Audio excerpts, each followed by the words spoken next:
Aries, Aries, Aries. Welcome po sa Scorp's Work Tarot. So, reading natin is for January 3, 2026. So, full moon reading po tayo. So, wolf moon po ang pangalan ng full moon sa January 3, 2026. So, it's about balance, renewal, survival instinct, at saka intention po natin for personal growth. So, yeah, tignan natin. January 3, full moon reading for Aries. What you need to know. January 3. January 3, full moon. What you need to know sa mga kapatid nating Aries. Yeah? Okay, game na tayo. So, mga fellow OFW, shout out po ako. Magandang umaga, tanghali, gabi kung nasaan man tayo. So, relax lang po tayo. January 3, full moon. What Aries needs to know. Tignan natin. So, yung mga intention po for personal growth. Okay? So, new year, new beginning. So, ano po natin yan? I-pray natin yan. I-manifest natin yung intention. Okay? Very important. So, balance. So, work-life balance. Ang message ng full moon, January 3. So, tignan natin sa mga maiinit at mga inspired na mga Aries. What you need to know. Okay. Yes. Okay. Oops. Yun ang sinasabi ko eh. Personal. Okay. Balance. Okay. So, this is 10 of 1. Okay. Ito yung sinasabi ko madalas na from wounded warrior. Okay, pinasal mo na lahat ng problema, inspirasyon. Okay, punong-puno ka na inspirasyon, Aries. This is your element, okay? So, towards the full moon, so it's time for you to take, set your intention for personal growth. So, bigyan mo muna ng attention mo yung personal na needs mo, okay? So, kung palagi na lang ikaw nagbibigay at palagi ka na lang ikaw ang nagdadala, okay? Kung ano man po yung definition ng nagdadala, okay? So, it's time for you towards January 3 to focus, okay? Have that balance, okay? As the full moon, okay? Plant that intention. So, ano ang dapat na malaman ni Aries towards the January 3. Okay, in preparation po yan for 2026. Yeah? Okay. So, 10 of 1, finish line na yan. Nandun ka na sa new beginning. Okay? So, lahat po tayo, marami tayong mga problema at ginagawa sa buhay. Kasama po yan. So, itong Aries na ito, hardworking. Alam niya kung paano pasanin yung responsibilidad niya. Okay, tingnan natin. Okay. Oh. Okay. 2 of Cups, okay? Focus on your relationship. Yes? Okay. Balance. Yeah? 2 of Cups. So, merong isang nagbibigay at may isang tumatanggap. Yes? So, if you're dealing with Leo, another fire sign, okay? So, keep that communication open. Yes? So, what you give is what you receive. Kung yun ang hinahanap mo, towards January 3, the full moon, you're gonna get it. Okay? Yung yung paghihirap mo dito, okay? Maaring spill over to ng 2025. Okay. So, if you're dealing with Leo, another fire sign, so, you're gonna have that balance. Okay? Most likely, 2 things. Yes?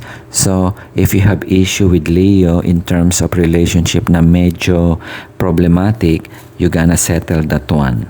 Yeah? Or, another message here is, focus also and have that balance in your life. Yes? So, sometimes kapag nakakapagpahinga tayo, that's the time na yung ating survival instinct. Yeah? If you have problem with relationship, nakakaisip tayo, nakaka-decide tayo what would be our next step. Yes? So, merong parang may blessings ng Leo angel mo yan. Yeah? Okay, see? Strength card. Okay?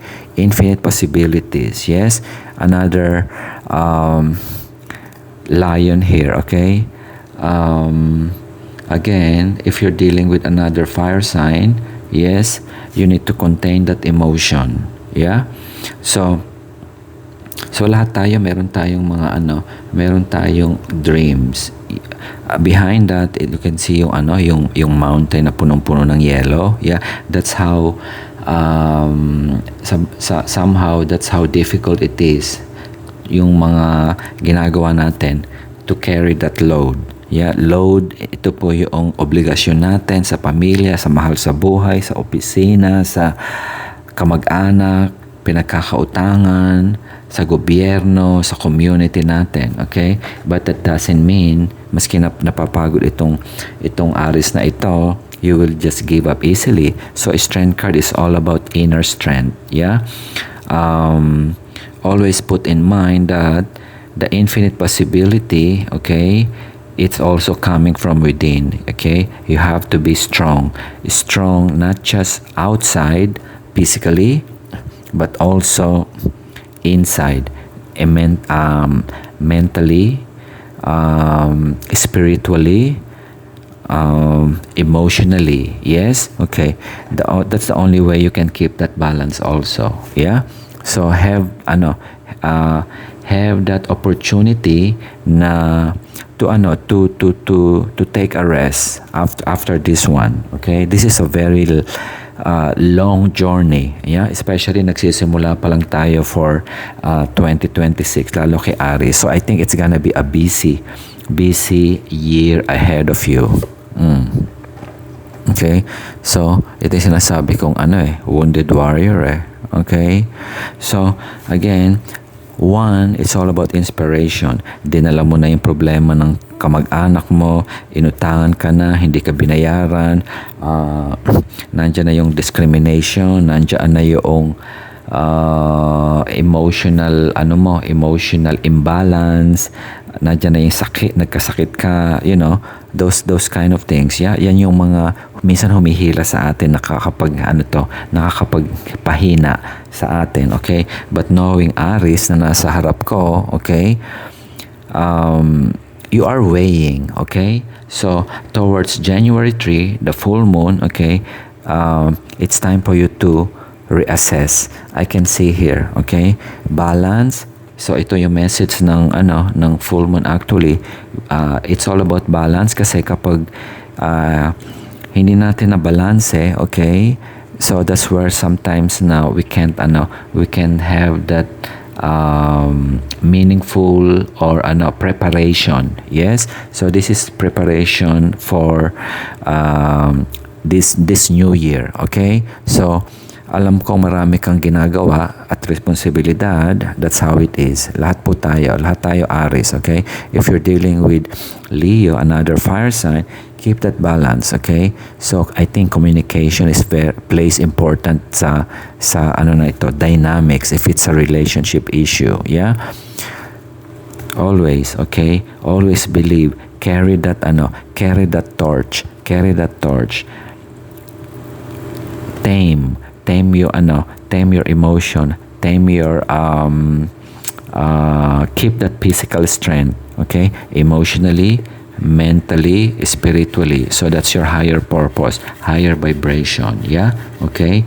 Ito yung instinct and survival. No matter what na dumating na problema at mga challenges sa'yo, you can always have that winning personality. Yes, okay. So sometimes importante minsan yung maski na nanghihina ka, show that confidence in outside, okay?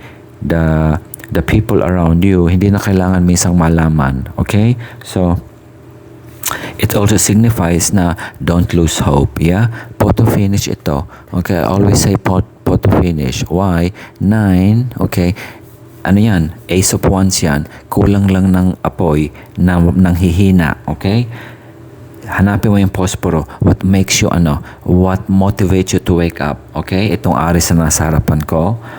a little push, yes, towards January 3, the full moon, you're gonna have whatever intention, okay, intention you have personally, and you're gonna get that balance.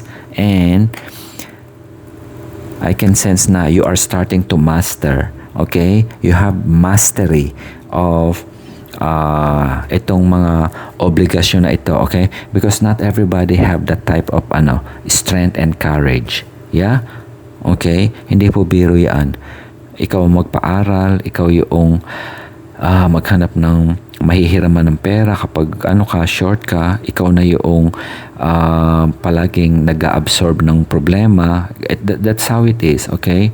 Ikaw na yung minsan niloloko, pero you keep on persevering. This is perseverance to the highest level. Yeah? Okay. Keep that strength. Keep the strength. Okay? So, plant that that intention. Okay? Ano ba yung wini-wish mo pa? Okay? Ano yung pa yung wini-wish ni Aries na nasa harapan ko? And you're gonna have that on full moon, January 3. So, yung balance na hinahanap mo, okay? Mabigat ito. While undergoing this situation of ikaw na yung pumapasan lahat ng problema, you gonna improve your instinct and survival instinct na ika nga, okay? Diyan minsan tayo natututo, okay? We learn from the challenges in life, okay? And then January 3 full moon, expect, okay, plan that intention for personal growth, okay? You have to take care of yourself as well here. I can see, okay? That's why you have the Two of Cups there, okay? Kung hinahanapan mo yung yung somebody who can give you that emotional balance and support, it will come. Don't lose hope. Okay, tingnan pa natin yung storyboard. Full moon, January 3, okay. What Aries needs to know. Itong mga kapatid nating Aries na very inspired. Okay? Okay, tingnan natin. Let's see the blind spot. Okay, blind spot. What Aries needs to know. Full moon, January 3. Blind spot. What Aries needs to know. Blind spot. Okay. Blind spot. Oops. Parang naglolo ko ito dahil sa pagod na rin tong si Aries. Okay, lipat po ako, sorry. Okay, sorry Aries. Okay, tignan natin. Check ko lang po kung baliktad itong card ko. Okay, tignan natin. Okay, bigyan natin ng ng magandang reading si Aries. Full moon, January 3, 2026. Blind spot. Okay, what Aries needs to know. Blind spot. Mahirap itong ginagawa ni Aries, especially beginning of the year. Yeah? Bigyan natin siya ng magandang Okay, ba't lumilitaw yun? Sorry Aries. Okay, adahin ko lang siya. Igisingin ko. Okay. Tingnan natin. Blind spot. What Aries needs to know. Full moon, January 3. What Aries needs to know. Blind spot. Magkape-kape po tayo. Blind spot. Oops. Yeah, okay. Okay, this is responsibility. Okay, naintindihan ko. Responsibilidad mo sa pamilya, kasama ito yung obligasyon. Yeah? Malaki yung hatak noong yung past mo. Malaki yung hatak. Ano ito? Kaya mo ginagawa ito dahil sa pamilya, sa mahal mo sa buhay. Okay? Solid yung mo, solid yung purpose mo. Okay? Yung intention mo. Okay? To help and to take care. Yeah, okay. Yan? Pag-aalaga mo sa mahal sa buhay, and that's why you are carrying a lot of burden here. Yeah? Hindi ito madali po. Okay? So, it's all about related to your family and the past. Yun? Okay? believe yung infinity symbol. I'm always telling na infinite possibility. Okay, bigay natin yung wish ni Aries for full moon. Okay. Yung ano niya, yung intention niya for personal growth. Okay, ito yung sitwasyon niya ngayon. Ano yung ano natin to get the balance. Okay, to finally find that renewal para kay Aries. Okay, tingnan natin. Give me one card. Blind spot. Okay. Mabigat ito. There was a loss. Okay. Merong iniwan ka. Maaring nawala yung mahal mo sa buhay. Maaring yung negosyo nagsara. Maaring there was an accident in the past. Okay. So ngayon, nawala yung anchor mo. Pinasan mo yung kumbaga sa yung katuwang mo, yung mahal mo sa buhay na ito yung nami-miss mo. This is what you're looking for. I didn't know. Meron palang nawala. Okay, this is heavy. Okay, connection po hindi pwede rin po 'yan sa sa setting ng halimbawa magkakaibigan, meron kang dependent ka sa one of your friends in the past na lumaki kayong sabay. Okay? Kasama na rin po diyan yung mahal mo sa buhay within that family structure. Okay? So, that's why you are carrying yung lahat ng obligasyon. Okay? Instead na meron kang makatulong sa dalhin yung problema, I don't want to say na problema, yung responsibilidad. Okay? Responsibilidad. Kasi hindi natin pwede sabing problema yung responsibilidad na kailangan magtrabaho para makapagbigay ka ng pagkain sa lamesa.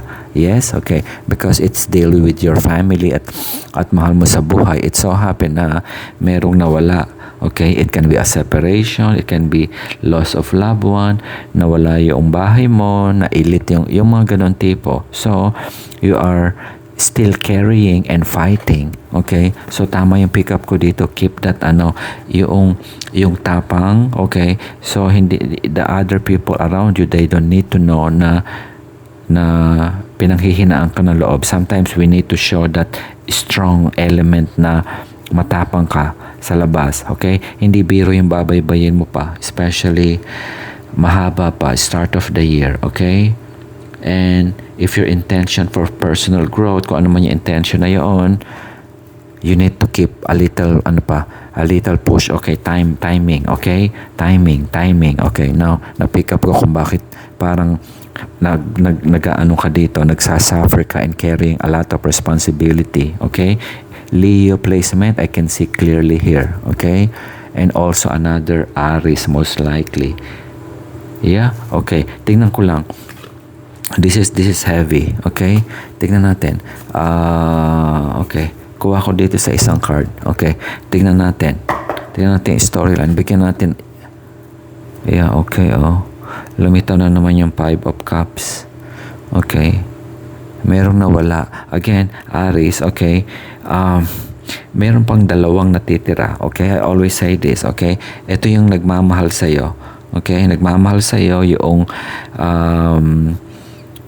hindi lahat nawala. Okay? So, kailangan mong tumawid doon. Crossover. Okay? So, ito pa yung sinasabi ng full moon siguro na in survival instinct. Yes?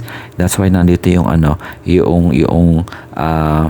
itong strength card with the lion. Okay? So, King of the Jungle, it's all about survival instinct. Okay? So, ang full moon, yun po ang message. So, keep that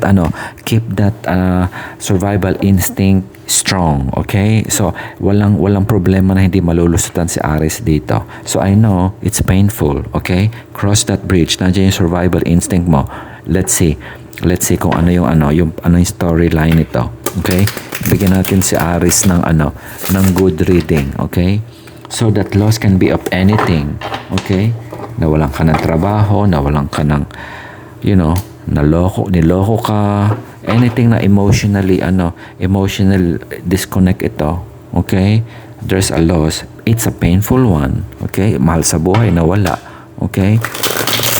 Ano pa tayo? Kuha pa tayo ng continuation ng storyboard. Bigyan natin ng magandang reading si Aries. Okay?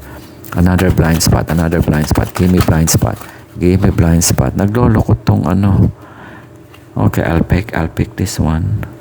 Or this one. See? The new beginning. You just need to, this is what I'm telling you. Okay?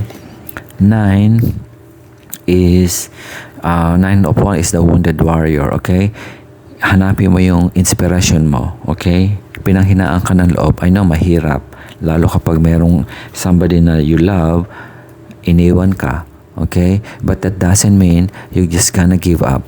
Yeah? Meron pang natitirang dalawang dito, tasa. Yeah? Your emotional connection to these people, maaring ito yung nanay mo, tatay mo, yun ang kapatid mo, or yung anak mo, na they're still also looking up to you, na tinitingala ka. Okay? I think sinabi ko na wag mo na ipakita yung nanghihina ka sa loob. Minsan kailangan nating i-fake yan.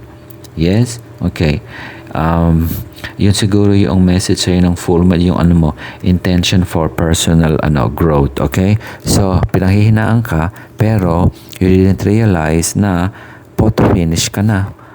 Yeah? 9 of Wands, isa na lang, 10 before you can have that Ace of Wands. These are all wands. I read it positively na wands yan, because learning po natin yan, learning lesson in life, na napahiya ka, na natanggal ka sa trabaho, nawalan ka ng mahal sa buhay, binaha ka, and those kind of things. Sunod-sunod na dagok. Yes? Okay? But it doesn't mean you're gonna give up easily. I know, yung responsibilidad mo is related to your family. Yun ang obligasyon mo, and you committed yourself because yung vows mo is connected because of you love them. Okay? Meron nawala, but it doesn't mean you're gonna give up. Keep that fake. I-fake mo na lang yun, okay? They don't need to know na malungkot ka sa loob. Just show them na, minsan, yun din yung kailangan natin i-fake yun para, maski na hindi ka masaya, pilitin mong ngumiti. And sometimes it can change your outlook. Okay? So that's your survival instinct, yeah? Before you can finally have that renewal. Okay? This is Ace of Wands, new beginning, new opportunity. So it's not something na parang nawala na lahat dito. Okay? I can see help as well here. I can see help because of this Two of Cups. It's a balance. There's an exchange. Okay? From another Leo or another fire sign. Yeah? Okay. So, parang merong kulang pa rito. Merong pang gustong sabihin yung card dito sa Aries na nasa harapan ko. Okay? I need to pick up 1 or 2 more cards. Okay? So, bigyan natin po si Aries ng opportunity to redeem at hindi mawala ng pag-asa. Okay? One more. Yeah? You need to fight what you believe in. Minsan ipagtanggol natin, kailangan malaman din ng ibang tao na hindi tayo doormat or hindi tayo api-apihan na lang, okay? That you have your feelings and emotions as well, and for your instinct to survive. Okay, blind spot, give me one card. Okay, bigyan natin ng magandang reading. Full moon, January 3. What Aries needs to know. What Aries needs to know. Okay, what Aries needs to know. What Aries needs to know. What Aries, okay. See? Okay. So, if you're looking for that structure, okay, 4 of Wands, 4 na Ace, okay? So, that's all about istruktura ng bahay. I will give an timeline, okay, for this Aries to achieve this. Okay, I will give a timeline. Okay, for April. Okay, January, February, March, April, May. Okay, around April. April or May. Okay? You're gonna have that answer. Okay? You're also asking questions here. Parang tinatanong mo sa sarili mo na, bakit ganito na lang ako palagi? Yeah? Okay. I know ang ginagawa mo nito para sa pamilya mo. Okay, it's obligation. Hindi lang po para sa pamilya. Consider it, let's say, sa kumpanya. Okay? Palagi ikaw na lang yung nagdadala. Okay? Walang tumutulong sa iyo. Okay? So that's why it can be a sense of loss. You know? It can be a sense of loss. Pero, you didn't realize na merong help. Okay? Because not all cups na natapon. Yeah? Depende po sa sitwasyon na to. Pero ang nakikita ko dito kay Aries is family related. Family related. Somebody just na nawala na sa dynamics ng buhay niya. Ito yung namimiss mo. If you're looking for relationship, again, okay, it can be a divorce. Yes, okay, separation. Maaring may issue kayo sa relationship. Yeah. Okay? It can be either one of those. Okay? If you want to reconnect again, magkabalikan kayo. Okay? And if you're asking the question, kailan ka babalik? Dahil naghihintay ka rito you just continue your obligation sa scenario na magtrabaho, walang puknat. Yeah? Okay? Pinasan mo. Okay? Kung ano yung dapat mong ipasan. You're gonna have that answer. And if you're waiting for that clarity or union after January 3 until April, okay? Until April, I can see that you're gonna have that new partnership, new emotional connection, and a new beginning. Yeah? So iba-iba po tayo ng definition. Ano po ba yung new beginning ng Aries na nasa harapan ko? So, magkatapos ng relationship na you separated and you fix it, kung yun ang intention mo, you're gonna have that.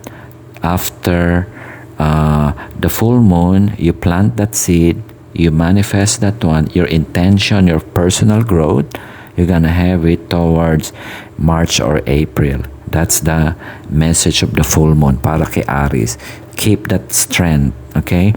I-fake mo. Minsan kailangan nating i-fake yan para mas lalong, not everybody needs to know what's happening sometimes sa atin, okay? So, yun pa yung isang message na napipick up ko rito. Photo finish. You don't need to, I'm not saying, minsan mahirap pong sabihin na, photo finish and then i-push mo lang yan, okay? Iba-iba kasi tayo ng binubuhat po, okay? Pero itong Aries na nasa harapan ko, nawalan ka ng apoy. But it's not the end, okay? I know, this one is something that you miss. Inaalala mo ito, okay? Kaya nakatingin yung 6 of Cups dito, That's nostalgia Iniisip mo yung nakaraan about the happy family you have, yung istruktura ng buhay mo, yung resources, kung ano man meron ka na parang nawala sa'yo. But it's not the end of the world. Yun ang sinasabi. Okay? That's your blind spot. So, you just need to manifest that.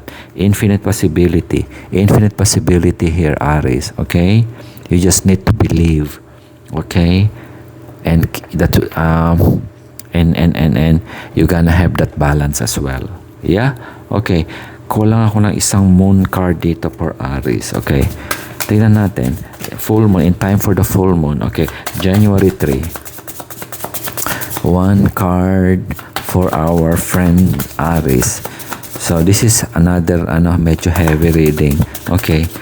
So, kung makaresonate po, shout out po. Kung hindi sa susunod. So, ingat po tayo. Full moon, January 3, wolf. Okay? Yung instinct and survival natin. Natin, i-heighten that antenna. Okay. Okay, Virgo. Okay, hardworking people to. Virgo, smart. Okay. So, sabi ng kaibigang Virgo, kung meron kang Virgo placement, issues surrounding health and exercise may come to the fore. Focus on your physical well-being. Yeah? Okay? Ito yan, no? This is heavy. Okay? Keep that balance. Okay? I do not know kung, I can't give any advice what else, kasi hindi ko alam po yung sitwasyon na ito. Okay? So, very simple itong message ni Virgo. Okay? So, sabi lang is exercise. Yes? Or, maybe go somewhere. Ano ba ang nakikita ko rito? Okay. Party, celebration. Siguro, kapag meron ka invitation ng mga family gathering, minsan maski na hindi ka maski nalulungkot ka, yung nawawalan ka ng pag-asa, nabobore ka, you don't want to be outside with people, okay, push yourself to go and join, okay, maski na nakaupo ka lang doon and watch na yung mga nagkakaraoke. Alam mo naman, pamparty sa Pilipinas palagi may karaoke, okay, you might get something, okay? Baka meron kang ma-pick up. Okay, that's one thing, okay? Yung antenna, okay? Baka meron kang ma-pick up, okay? That's one message also, okay? And walk in the park, yung ganun tipo, okay? Go outside and enjoy nature. Yun ang isa ko pang napipick up para sa Aries na kapatid natin, okay? Remember, okay? You will have that victory also. Ace of One. Okay? So, yeah. So, a full moon reading. So, nothing is pa rin. You're great. Okay? Wolf Moon, January 3. So, Aries, yeah. Okay. So, shout out po kung naka-resonate. Kung hindi, sa susunod naman po. So, ingat po tayo.